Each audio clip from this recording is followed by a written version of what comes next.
Hello, everyone, and welcome to Horrornightoasis, a radio show where we discuss all the latest movies and news from the world of horror. Joining me tonight, as always, is my co-host Ian. Ian, are you there? I am here. How are you doing this week, sir? I am doing quite all right. That is great news to hear, and we are here, as always, to continue on our marathon, our Halloween grab bag marathon. And Ian, it's getting towards the end, and I hate to see it go, but we do have to look forward to what's planned ahead, and there's a lot of the good things to move forward to after our grab bag marathon is completed, with tonight's show and of course our special Boneyard episode coming up, which, believe it or not, Ian, is going to be a crazy episode because it's Friday the 13th on Halloween. Woo! That is going to be a wild episode, and I'm looking forward to it. And again, what better way than a Boneyard review? And so I'm especially that one. Like, no one knows about it except for you right now, but that is going to be a special episode because we love those types of shows where there's like nothing, and that is one of those where I cannot wait. You know, I don't think I've been that excited since like One Last Stop in a Violent Town, where like I need to know about this, and being able to watch that coming up with you, you know, since we share screen it, it's always fun experience. But nonetheless, that's on Halloween, so we kind of gave that away at the beginning of the show, and we have ourselves tonight's film of choice. We reached in and pulled this one out, and this one, it sounded fun. You know, it was one of those that just popped up on again as a Tubi original. It had some buzz behind it.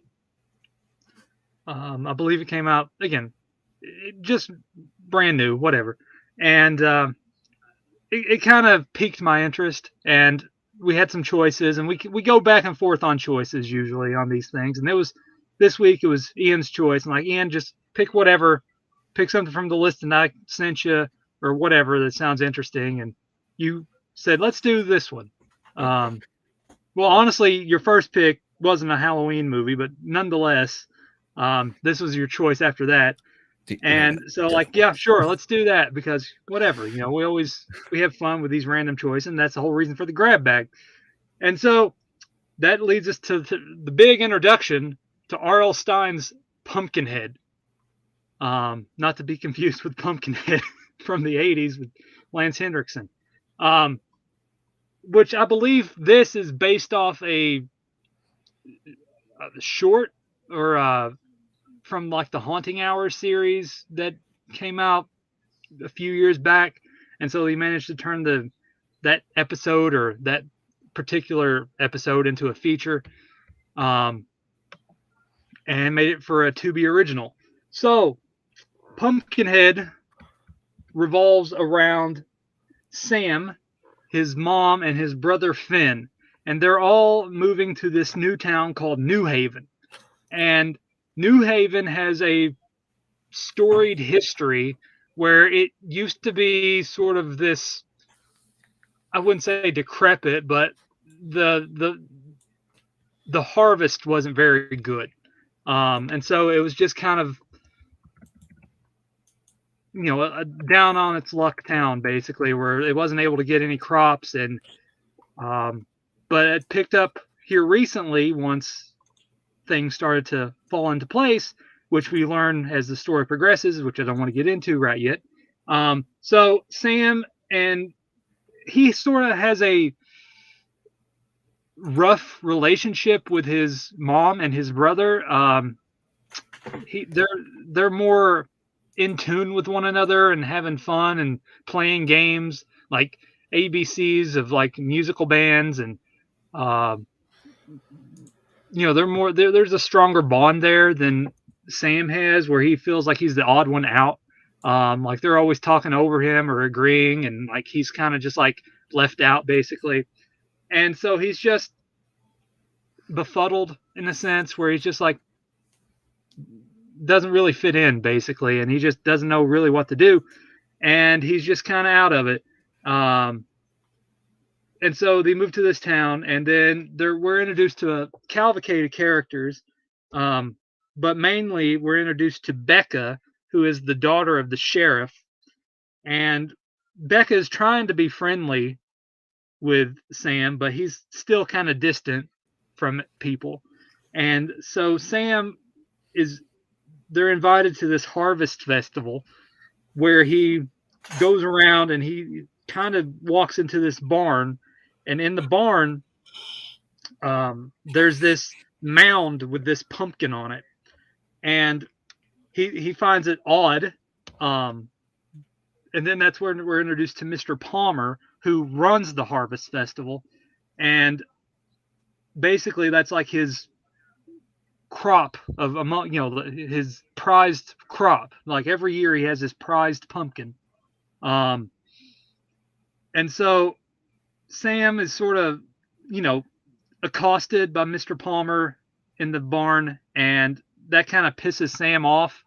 um so everyone's getting pumpkins, basically his mom and Finn, and they're all carving pumpkins. And so Sam's kind of left out, and he's just like, he sees Mr. Palmer put his jacket in a little shed, little small little building, and he snags the keys out, and he goes back to the shed where it's locked, and he basically hatchets the pumpkin from the stem and takes the pumpkin away, uh, and back home. And then the pumpkin slowly deteriorates and rots while he has it, and this causes Mr. Palmer, once he finds out what's happening, to go into a fit. And basically, there's a curse on the land, um, and there's this. I wouldn't say it's like a omnipresent curse, but it's like there's just a curse.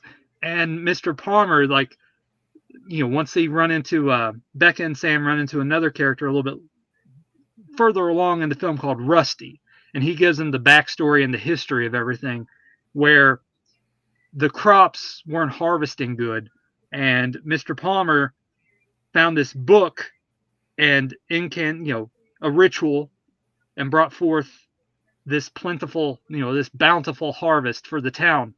And basically, what it entails is that he has to bring kids, or children, teenagers, to his barn to get sacrificed to the pumpkin. And basically the townspeople eat the crops, and once you eat the crops, you basically forget about the missing kids and children. And then to a certain point, once of a certain age, you just forget about them completely. And so that kind of sets up, because once again, I forgot the one point of reason why this is happening. Finn decides to take the pumpkin that Sam stole from Mr. Palmer and take it back, and so Finn gets sacrificed and taken by the pumpkin. And then that basically sets events into motion, where Sam and Becca are trying to figure out how to bring his brother back. And so that is basically the gist of the movie without getting too much into spoiler territory. And overall, I like the setup. I like the lore of it. But it just didn't really hold my attention too much. I mean, the introduction of the Scarecrow character, which is like the entity, the curse that it's like placed upon the town, reconciles into the Scarecrow entity. It looked okay, I mean, for what it was. But honestly, this felt like a few years ago we reviewed Dark Harvest, and that is like almost, like that's like the sort of the big budget version, whereas this felt like the Asylum knockoff, but for children, because that one had the same thing with like the kids being sacrificed to keep the harvest going, and like this is the exact same thing, but it's more children friendly, kid friendly, made for TV stuff. And again, it wasn't terrible, but it just wasn't the most interesting or entertaining film. Like I said, it's very, you could just feel it's like made for TV. And and like how, in the best sense possible. But it just felt, it was slow for a good portion of the film, and it just didn't really move to a good pace. I mean, there was some moments here and there, like when they actually showed the Pumpkinhead, and how that looked. I mean, the Scarecrow character was fine, and the way it attacked, it was cool. Even though it's just reminding me, like, it kind of reminded me of like Scary Stories to Tell in the Dark, that movie, and like how it just sort of had that dark vibe to it and tone. It just wasn't, it wasn't one of those where it's just like a fun, it's like there's a heavy tone through the film all the way up until the finale. And again, I didn't hate it. I didn't find it all too interesting, to be honest. But it had some okay moments, but it didn't really impress me too well. Some of the lore, again, I like the lore. I like some of the backstory. But it's just like, it didn't draw me in like it should have, especially for something like this, where it's like, it felt like it's supposed to be like this. There's like a little bit of an edge to it for a children's film, in a sense. I'm just saying, as it would feel like it, because it is R.L. Stine. Again, the Fear Street movies and Prom Night movies on Netflix are like, again, like, those are gory and bloody, but like this one's like definitely sort of like a notch above, like a Goosebumps episode, but it just doesn't have that campy quality of a Goosebumps episode. No, that's what I was wanting to, like, more camp. Because it's just like, it just has a dark, I wouldn't say dark in the sense, it's just like, it's more adult, dark in a, as a gateway, it's just like, it's not violent. It has some cool imagery. And again, it's an okay gateway, but it's just not one of those, like fun gateway movies, where like they're having fun and there's like a camp aspect to it. Even like, again, we mentioned before, like Ernest Scared Stupid, that has a dark tone to it. But this one is just like, it's more being an outcast in your family than anything. And it just like, I don't know, it just felt peculiar to have it that way. Unless they spin off for a sequel. But it's just like you're just kind of left with a one of those, just like, well, okay, after the end of it, like, well, that's not, it's just one of those where you're just like, I wouldn't say it's a downer of an ending, but still, it's like, you're just like, well, that's a interesting way to end it. But again, I didn't hate it. But I just wasn't the biggest fan of it. There's moments, it has its moments. But it is kind of just, I wouldn't say it's dull. It's just like not really interesting. It doesn't really keep the pace going. Even in the high-paced moments towards the end, it still felt sluggish in certain aspects and areas of the film. But Ian, I'll let you go, and then we'll go back and forth. All right. Yeah, no. I've definitely wished this was a little bit more campy. But I did, I enjoyed it for what it was. It definitely is the children's version of Dark Harvest. And I was thinking of that movie while I was watching. I was like, this is pretty much the same plot. But I thought it was okay. Like, I mean, there was definitely some parts that I wish were, cut out. I just thought it was a little long in some spots, and like, I don't know, I kind of wish there was more build up. I think that's what I was thinking, is because it was slightly lackluster. Yeah, even the suspenseful parts weren't even all that suspenseful. Yeah, and that was, I think, kind of the problem. but it, like you said, it did feel like a step up from some of the like Goosebump episodes, but also kind of like not campy enough for it. And I definitely agree with that one because, you know, that's kind of like one of the things that I enjoy the most about these kind of films is the campy, like how campy it can get, and just how stupid, like turn your brain off or else, you know, you're in for a bad time kind of movies. And this one just kind of felt like it, I mean, it was trying to take itself a little bit more serious, except for Yeah. one character that kind of, to me, felt like it was his comedy was a little too forced. So like he just seemed like he was just making too many jokes that didn't land very well. But other than that, I mean, I enjoyed where it went. I thought the twist at the end was kind of interesting. I kind of saw it coming, but I still kind of thought it was a little bit interesting. Um, but I definitely enjoy it, and I do think this is a good movie to Young kind of adult. like, yeah, for new kids that are getting into the horror genre who want to watch a scary movie that's not scary, but would be scary enough for a child. Mm-hmm. Um, and that they can have, some fun with it and relate to a little bit. So I just, you know what? I think this was a fine watch. It might not be for us, but it's not, we didn't hate it. And, uh, I mean, I did enjoy the movie for what it was.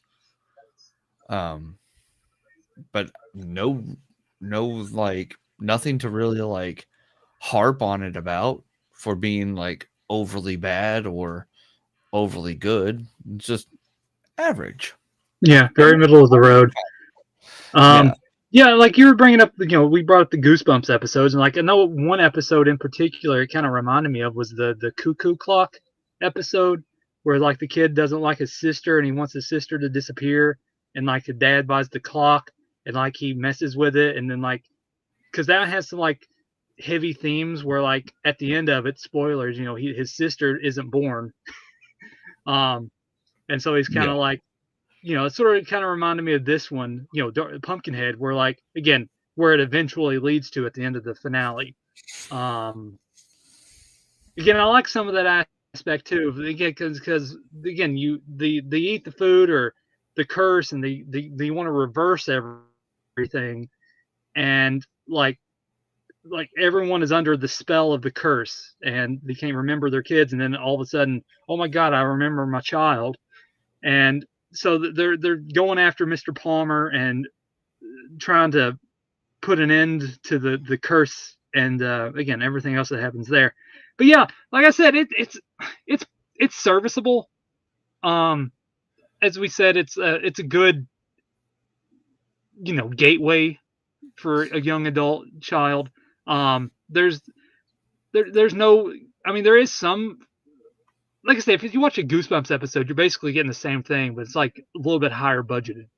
Um, yeah, it's like the girl who cried monster. Like it's sort of like that, and in its practical effects you're sort making of me want to look watch with the Goosebumps again. Pumpkinhead, the way it looks. Yeah.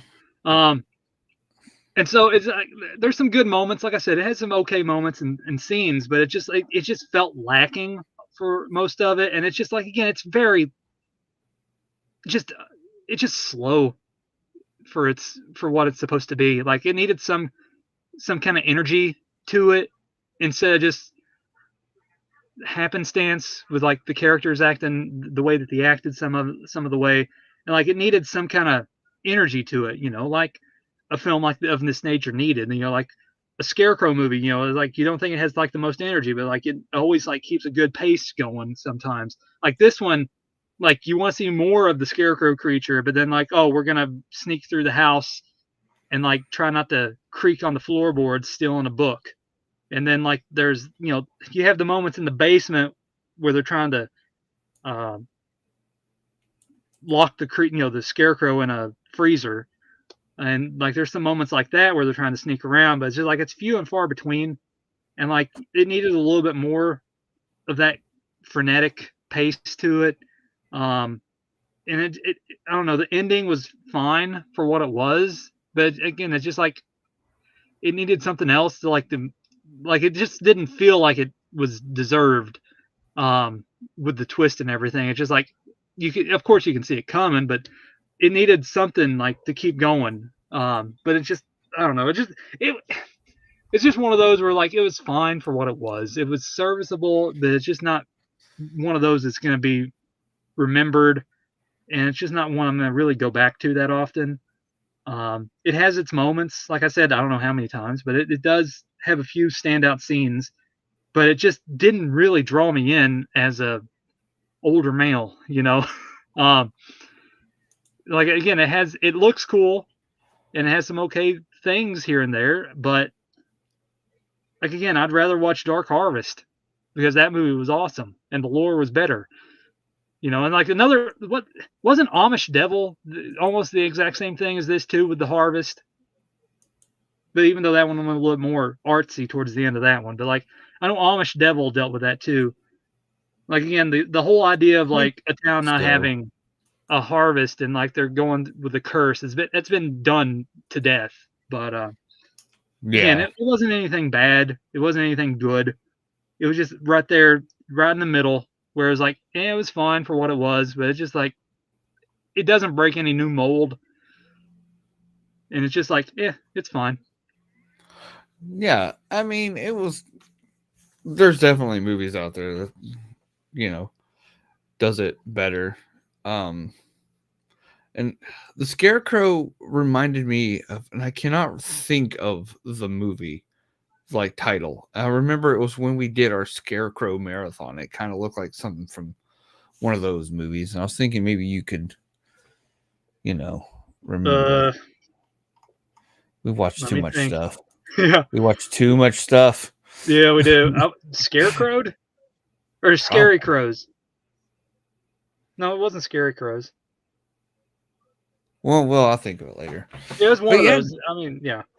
Yeah, no, but I was just like, I kept yelling, like, this is why you all lose, is because y'all like run up behind the kid and then disappear. It's like, just kill the kid. It's like your plans would succeed if you just get rid of these kids. I just kept saying that. Of course, this is, a movie. But I did like the way the Scarecrow looked. It looked kind of fun. I mean, it looked like a cheesy Halloween costume, but still. Yeah. I was like, and then the random poison breath kind of threw me off. It's a demon, Ian. Doesn't really matter. It's just because. Yeah. But like I said, the lore for it is fine for what it is. I mean, this type of film, it's perfectly fine. And again, it's very, for what it is, it's very, dark and in tone for, again, a young adult film. So it's definitely pushing, a little bit more of a darker edge to it.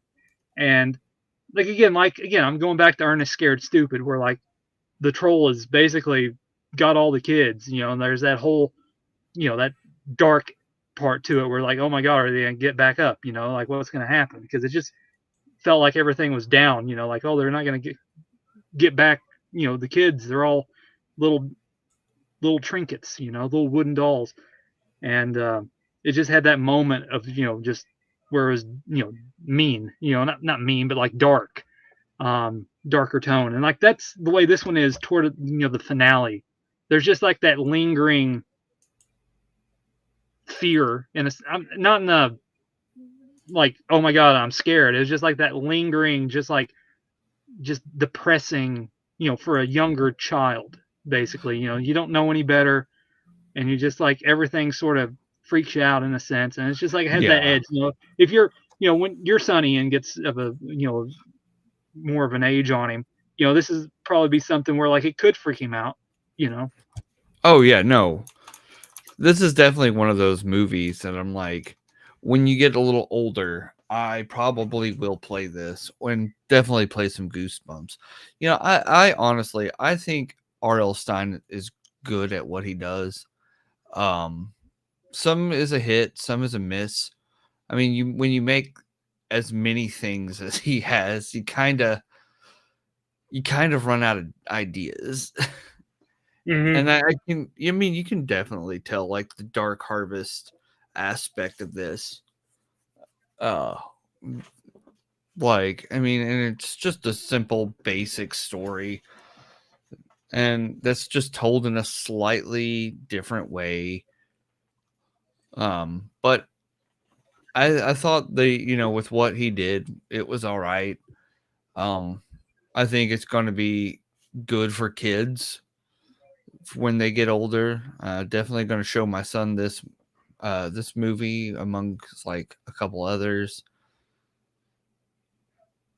But I'm glad that there's more movies out there that that are for new kid, getting into the horror genre Yeah. without traumatizing them the way we were when we were young.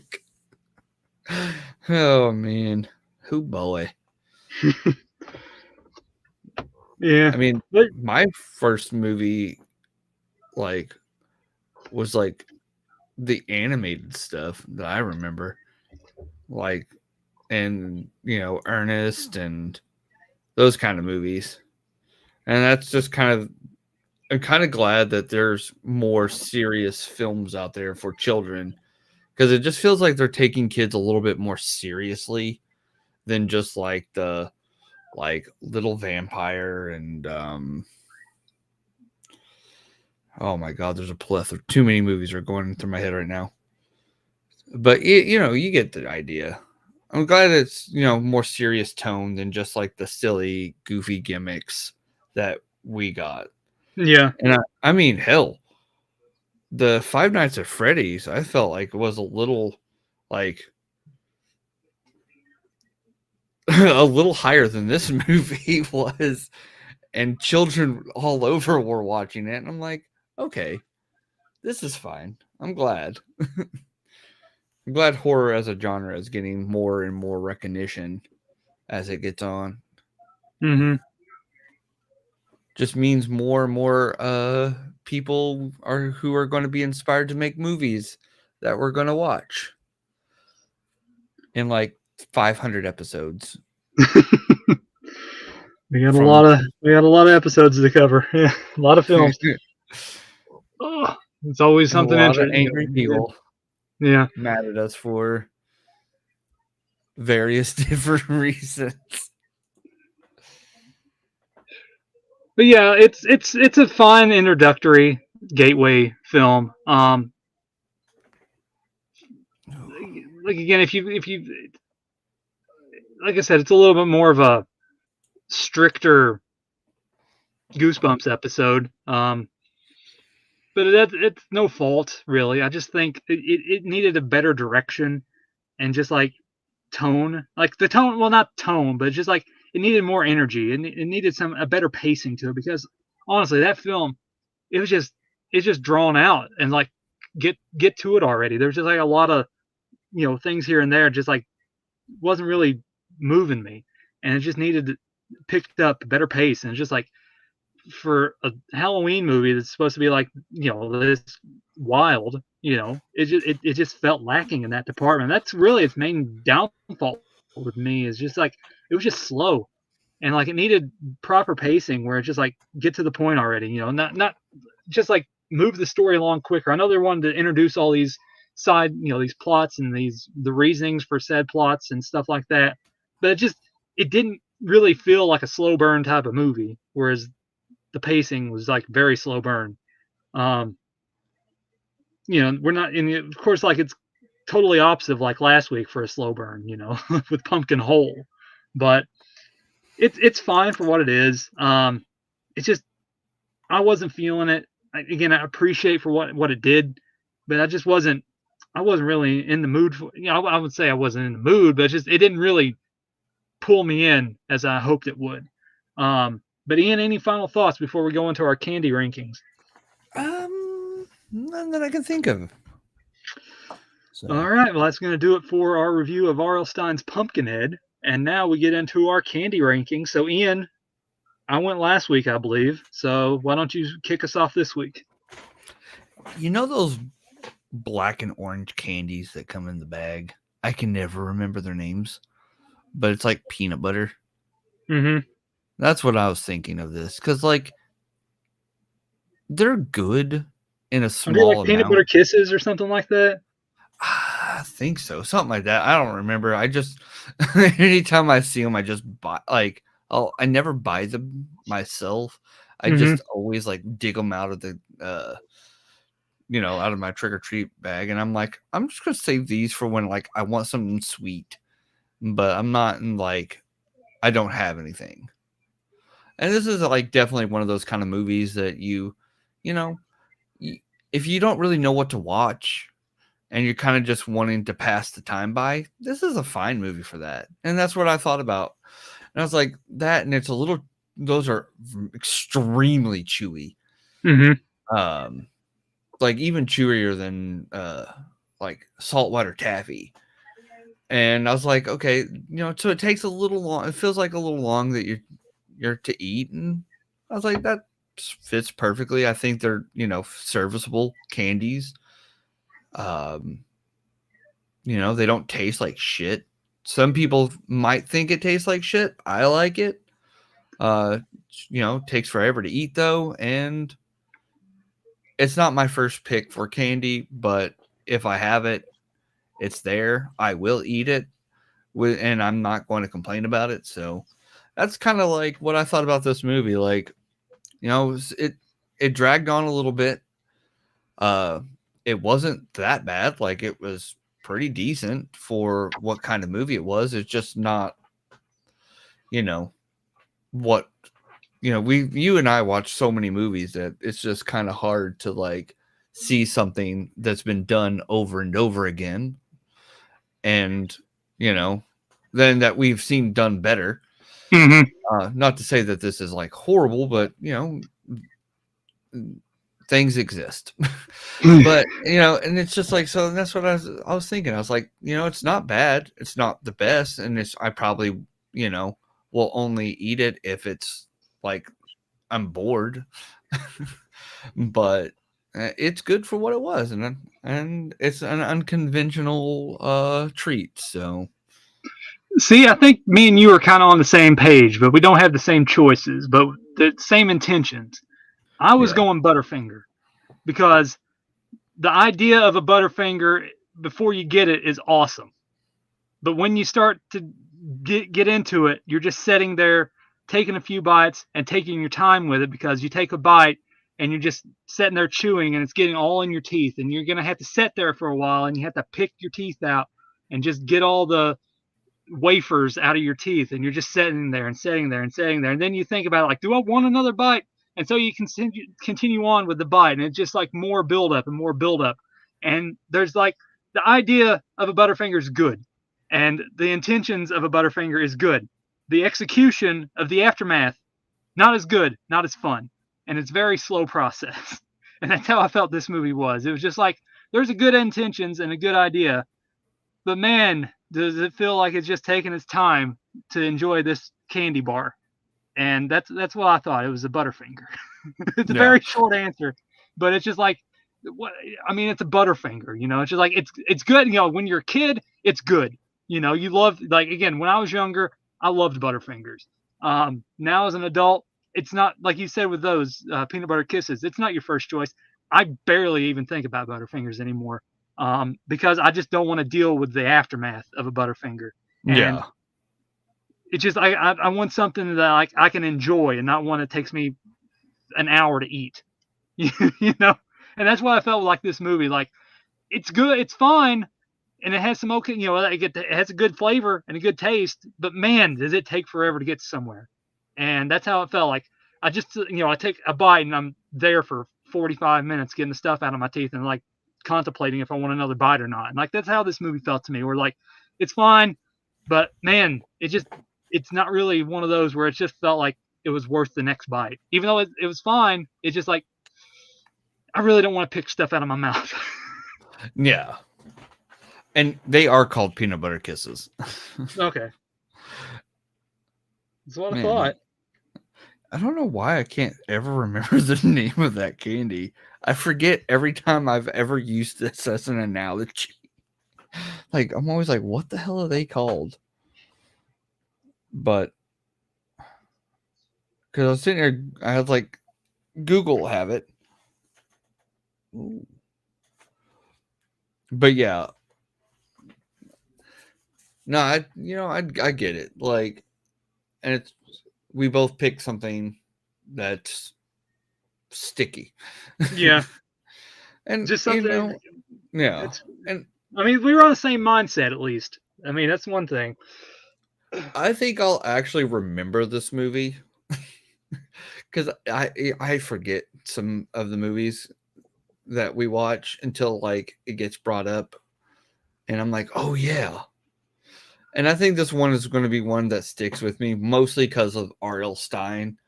Like anytime I think of him, I just like or hear R.L. Stine, like just hear his name. It's just like a will of episodes and movies that just like play around in my head. And I think this is going to be one of those ones that stick with me just because of the, it's R.L. Stine. Like we grew up with him. Oh yeah. So, but yeah, I think that's gonna do it for this episode for our review of Pumpkinhead. I'm like I said at the beginning of the show, this upcoming Halloween Friday the 13th special Boneyard review is something that I can't wait to review. There's just something about those that you have little to no information on at all, and we just go into it, wondering what it's going to be. And the fact that this is a Halloween related movie as well, is just fascinating to me. I can't wait to share it with Ian and then to share it with everyone else listening. The history on it, I don't know how I'm going to do it, but I'm going to try my best. If there's nothing there, there's nothing there, and we just move on with it. But that's how these boneyards are. We go and dig up some of the most obscure stuff there is and bring it to a new audience. And that's the one thing I love about the boneyards, and it's my favorite show to do, honestly, because it's just like, everyone, I'm in my element, and it's just like bringing new stuff to the world, uncovering and discovering all this stuff. And there's just so much here recently that I've managed to uncover. It's amazing. So I'm looking forward to sharing that with everyone, and especially Ian when we watch it. And again, that is going to be our season, well, not season, but our Halloween finale on Halloween. It's going to be one hell of a show, and I'm looking forward to it. Ian, I know you're right there, buckled in, ready to drive off a cliff. You're like, let's do this. Because these boneyards, man, we've went through some hell ones, but we've went through some fun ones. This is going to be the best one we've ever watched. These things. It's going to be if only. Right. All right. I mean, the things that I have planned for upcoming boneyards is just going to be wild, to say the least. So that's something to look forward to. So I appreciate everyone for listening. Ian, as always, it's great talking with you, my buddy. And likewise. we will be back, as mentioned, Halloween. So mark your calendars and get ready. Get those notifications turned on. Facebook, Horror Night Oasis, Instagram, Horror Night Oasis, all the links in the description on our link tree. And get ready for this special Boneyard review that only us here at Horror Night Oasis are going to be able to bring you. No one else is going to bring this film to you, only here. So I appreciate everyone for listening, and we will see you next time on Halloween here on Horror Night Oasis. Good night.